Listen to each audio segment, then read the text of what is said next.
नमस्कार दोस्तों, स्वागत है आप सबका आपके चैनल जी जायसवाल यूट्यूब स्टोरी में।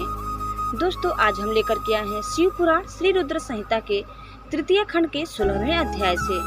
दोस्तों, आइए हम आगे बढ़ते हैं, कथा की शुरुआत करते हैं। लेकिन इससे पहले आप इस चैनल में नए हैं तो प्लीज इसे लाइक करें, शेयर करें और सब्सक्राइब करना न भूलें। दोस्तों, आइए हम आगे बढ़ते हैं और कथा की शुरुआत करते हैं। ब्रह्मा जी बोले, नारद जी, सभी देवता तारकासुर के डर के कारण मारे मारे इधर उधर भटक रहे थे। इंद्र ने सभी देवताओं को मेरे पास आने की सलाह दी। सभी मेरे पास आए। सभी देवताओं ने मुझे हाथ जोड़कर प्रणाम किया और मेरी अनेकों प्रकार से स्तुति करने लगे।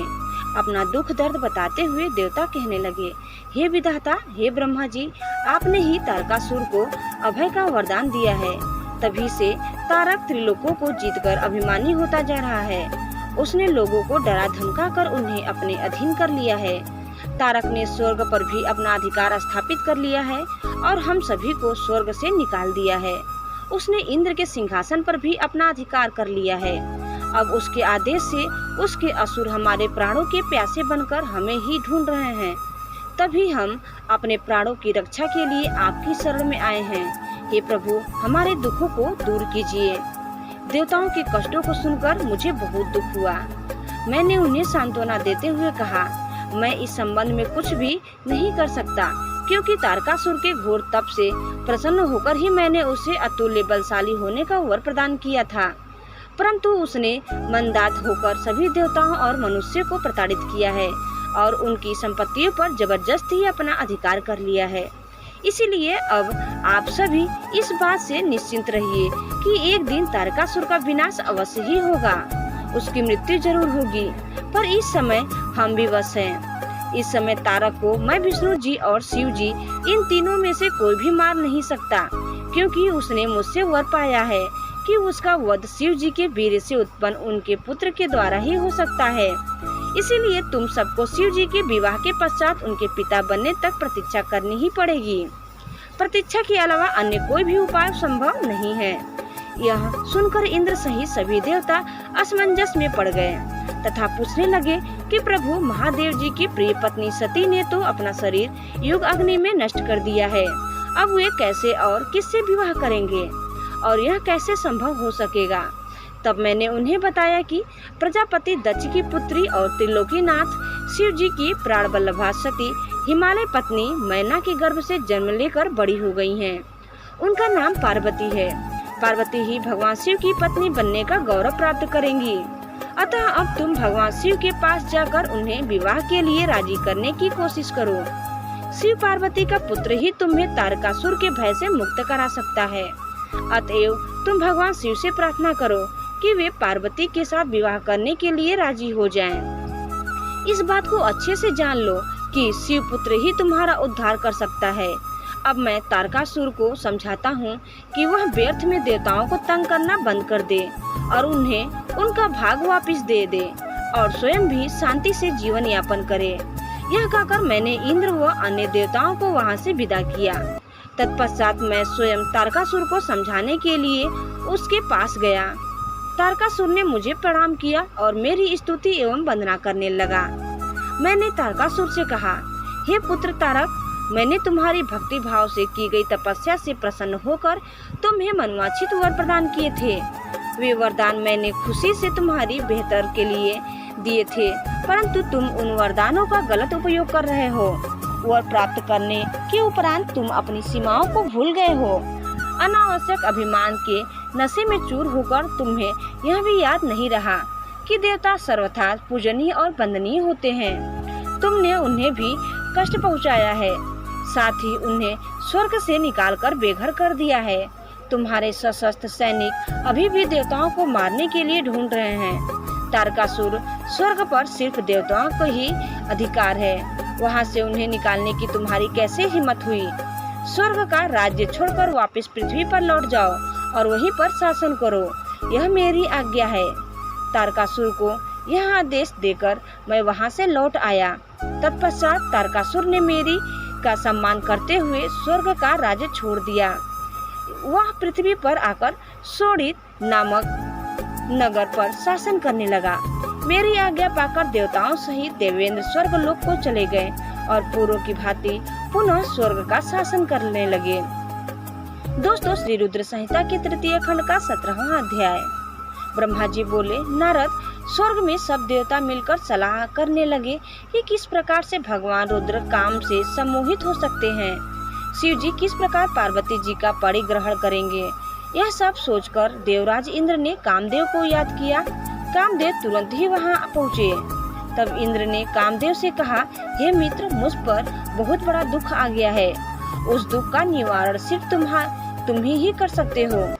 हे काम, जिस प्रकार वीर की परीक्षा रणभूमि में स्त्रियों के कुल की परीक्षा पति की असमर्थ हो जाने पर होती है, उसी प्रकार सच्चे मित्र की परीक्षा विपत्ति काल में ही होती है। इस समय मैं भी बहुत बड़ी मुसीबत में फंसा हुआ हूँ और इस विपत्ति से आप ही मुझे बचा सकते हैं। यह कार्य देवहित के लिए है, इसमें कोई संशय नहीं है। देवराज इंद्र की बातें सुनकर कामदेव मुस्कुराए और बोले, हे देवराज, इस संसार में कौन मित्र है और कौन शत्रु, यह तो वाकई देखने की वस्तु है। इसे कहकर कोई लाभ नहीं है। देवराज, मैं आपका मित्र हूँ और आपकी सहायता करने की पूरी कोशिश अवश्य ही करूँगा। इंद्रदेव, जिसने आपके पद और राज्य को छीनकर आपको परेशान किया है, मैं उसे दंड देने के लिए आपकी हर संभव मदद अवश्य करूँगा। अतः जो कार्य मेरे योग्य है मुझे अवश्य बताइए। कामदेव के इस कथन को सुनकर इंद्रदेव बड़े प्रसन्न हुए और उनसे बोले, हे तात, मैं जो कार्य करना चाहता हूँ उसे सिर्फ आप ही पूरा कर सकते हैं। आपके अतिरिक्त कोई भी उस कार्य को करने के विषय में सोच भी नहीं सकता। तारक नाम का एक प्रसिद्ध दैत्य है। तारक ने ब्रह्मा जी की घोर तपस्या करके वरदान प्राप्त किया है। तारक अजय हो गया है। अब वह पूर्णतः निश्चित होकर पूरे संसार को कष्ट दे रहा है। वह धर्म का नाश करने को आतुर है। उसने सभी देवी देवताओं और ऋषि मुनियों को दुखी कर रखा है। हम देवताओं ने उससे युद्ध किया, परंतु उस पर अस्त्र शास्त्रों का कोई प्रभाव नहीं पड़ा। यही नहीं, स्वयं श्री हरि का सुदर्शन चक्र भी तारक का कुछ नहीं बिगाड़ सका। मित्र, भगवान शिव के वीर से उत्पन्न हुआ बालक ही तारकासुर का वध कर सकता है। अतः तुम्हें भगवान शिव के हृदय में आसक्ति पैदा करनी है। भगवान शंकर इस समय हिमालय पर्वत पर तपस्या कर रहे हैं और देवी पार्वती अपनी सखियों के साथ मिलकर महादेव जी की सेवा कर रही हैं।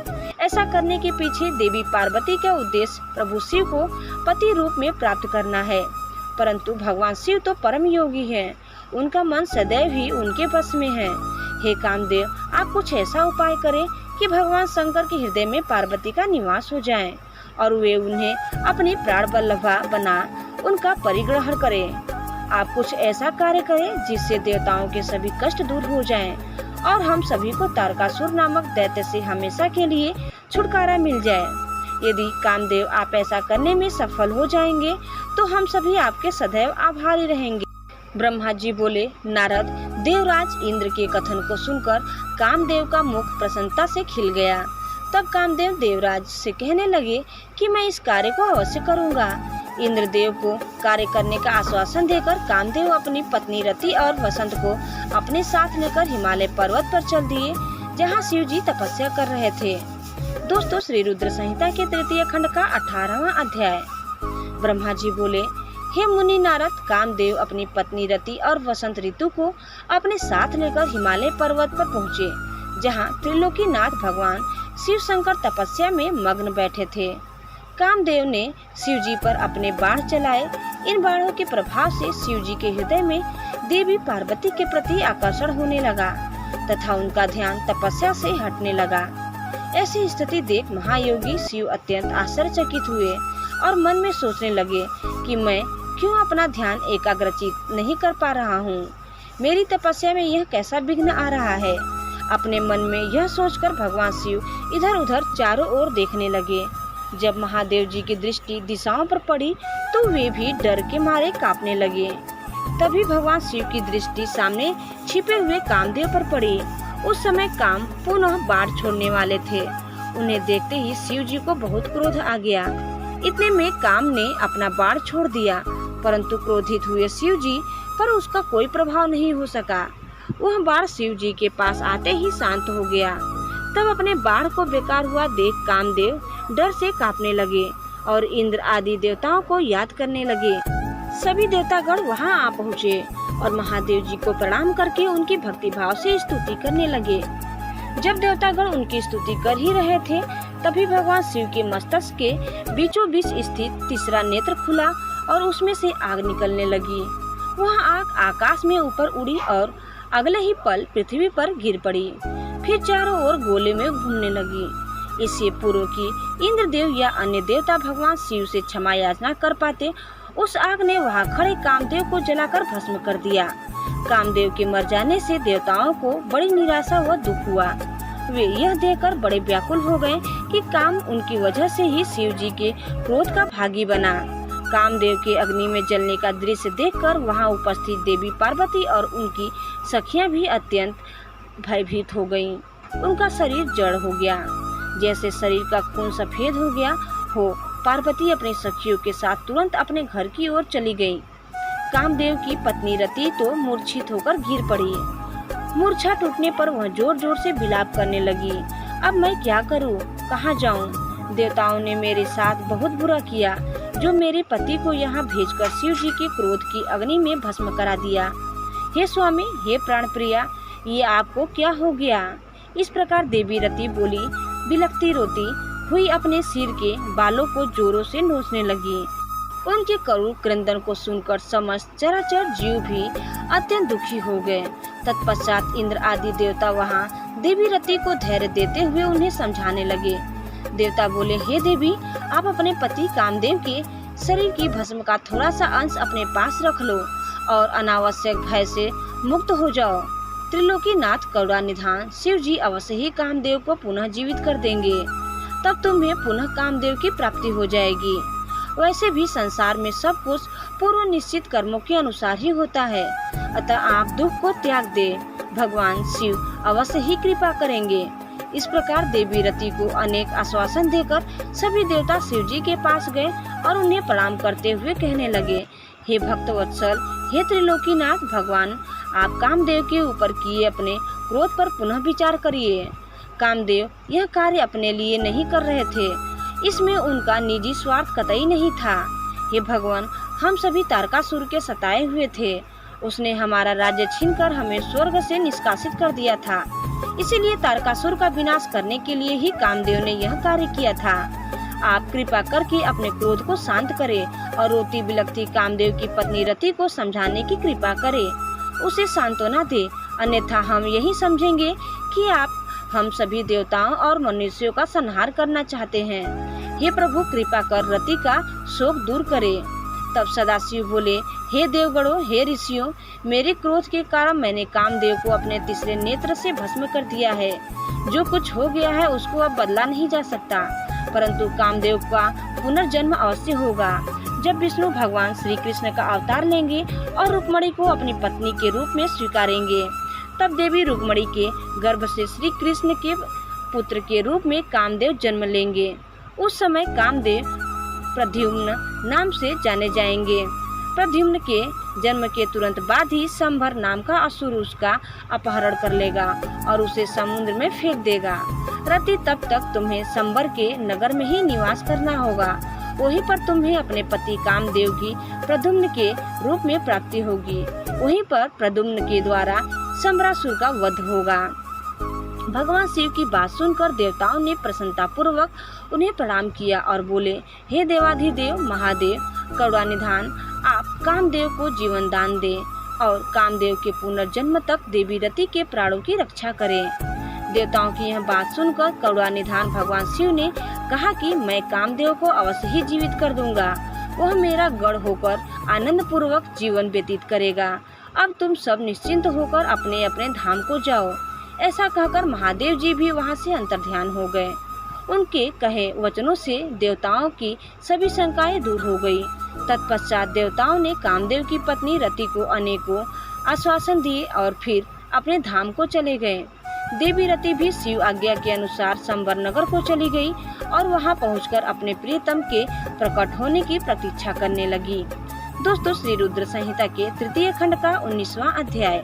ब्रह्मा जी बोले, हे नारद जी, जब भगवान शंकर ने अपना तीसरा नेत्र खोलकर उसकी अग्नि से कामदेव को भस्म कर दिया तो स्त्रीलोक के सभी चराचर जीव डर के मारे कांपने लगे और भय मुक्ति और महादेव जी के क्रोध को शांत कराने के लिए मेरे पास बड़ी आशा के साथ आए। उन्होंने मुझे अपने कष्टों और दुखों से अवगत कराया। तब सब कुछ जानकर मैं भगवान शंकर के पास पहुंचा। वहां पहुंचकर मैंने देखा कि भगवान शंकर का क्रोध 7वें आसमान पर था। वे भयंकर क्रोध की अग्नि में जल रहे थे। मैंने उस थटकती अग्नि को शिव जी की कृपा से अपने हाथ में पकड़ लिया और समुद्र के पास जा पहुंचा।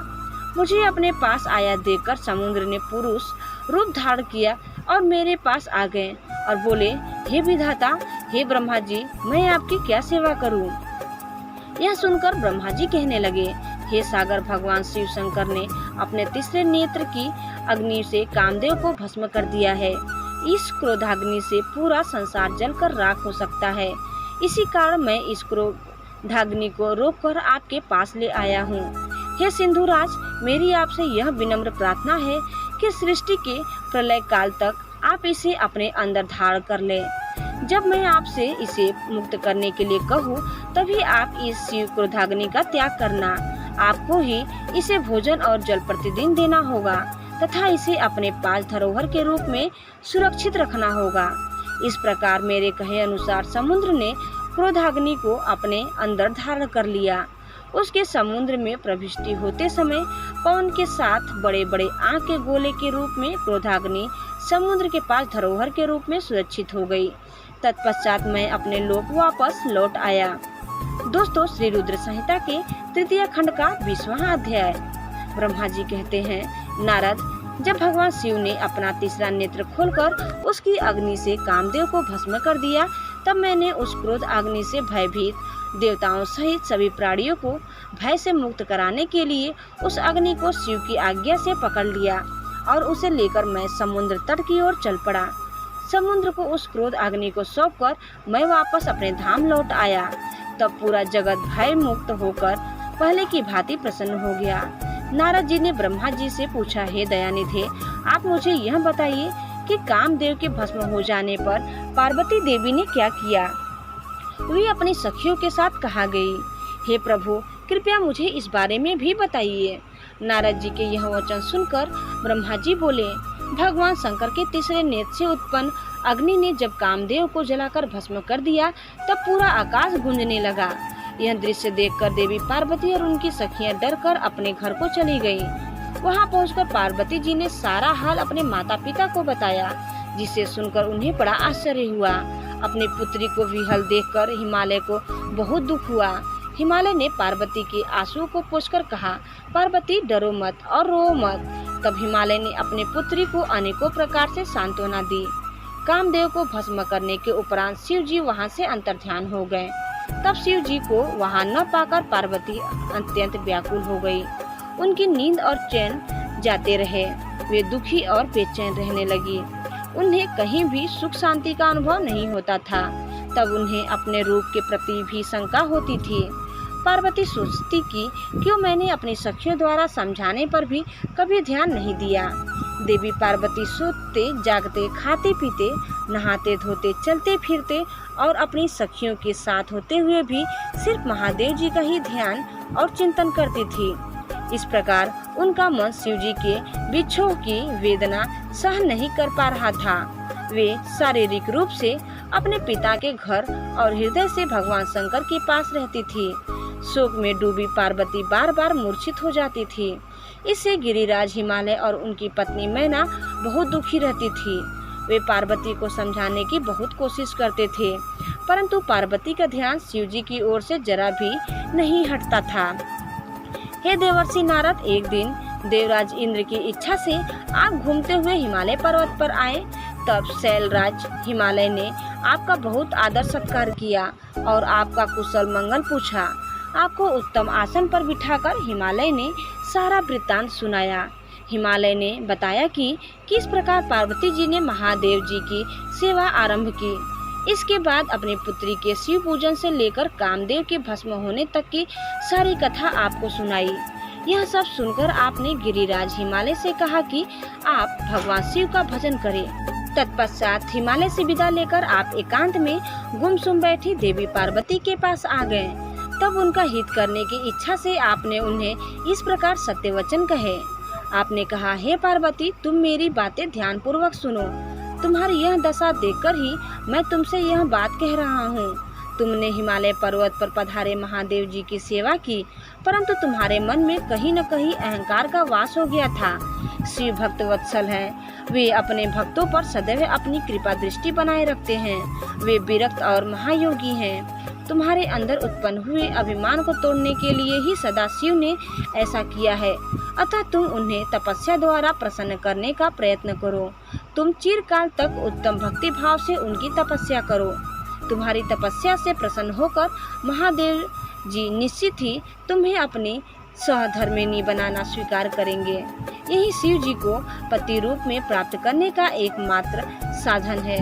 हे नारद, आपकी यह बात सुनकर देवी शिवा हर्षित होते हुए इस प्रकार बोली, हे मुनि श्रेष्ठ, आप सब कुछ जानने वाले तथा इस जगत का उपकार करने वाले हैं। अतः आप शिव जी की आराधना के लिए मुझे कोई मंत्र प्रदान करें। तब आपने पार्वती को पंचाक्षर शिव मंत्र ओम नमः शिवाय का विधि पूर्वक उपदेश दिया। इसके प्रभाव का वर्णन करते हुए आपने कहा, यह मंत्र सब मंत्रों का राजा है और सभी कामनाओं को पूरा करने वाला है। यह मंत्र भगवान शिव को बहुत प्रिय है। यह साधक को भोग और मोक्ष प्रदान करने वाला है। इस पंचाक्षर मंत्र का विधि पूर्वक व नियम पूर्वक जाप करने से शिव जी के साक्षात दर्शन होते हैं। देवी, इस मंत्र का विधि पूर्वक जाप करने से तुम्हारे आराध्य देव करुणानिधान भगवान शिव शीघ्र ही तुम्हारे समक्ष प्रकट हो जाएंगे। अतः तुम शुद्ध हृदय से शिव जी के चरणों का चिंतन करती हुई इस महामंत्र का जाप करो। इससे तुम्हारे आराध्य देव संतुष्ट होकर तुम्हें दर्शन देंगे। अब देवी पार्वती, तुम इस मंत्र को जपते हुए शिव जी की तपस्या करो। इससे महादेव जी वश में हो जाते हैं। उत्तम भाव से की गई तपस्या से ही मनवांछित फलों की प्राप्ति होती है। ब्रह्मा जी बोले, नारद, तुम भगवान शिव के प्रिय भक्त हो। तुम अपनी इच्छा अनुसार जगत के में भ्रमण करते हो। तुमने देवी पार्वती को सभी कुछ समझाकर देवताओं के हित का कार्य किया। तत्पश्चात तुम स्वर्गलोक को चले गए। तुम्हारी बात सुनकर देवी पार्वती बहुत प्रसन्न हुई। दोस्तों, यह कथा यही समाप्त करते हैं। मिलते हैं दूसरे दिन दूसरे वीडियो में। तब तक के लिए धन्यवाद। ओम नमः शिवाय। हर हर महादेव।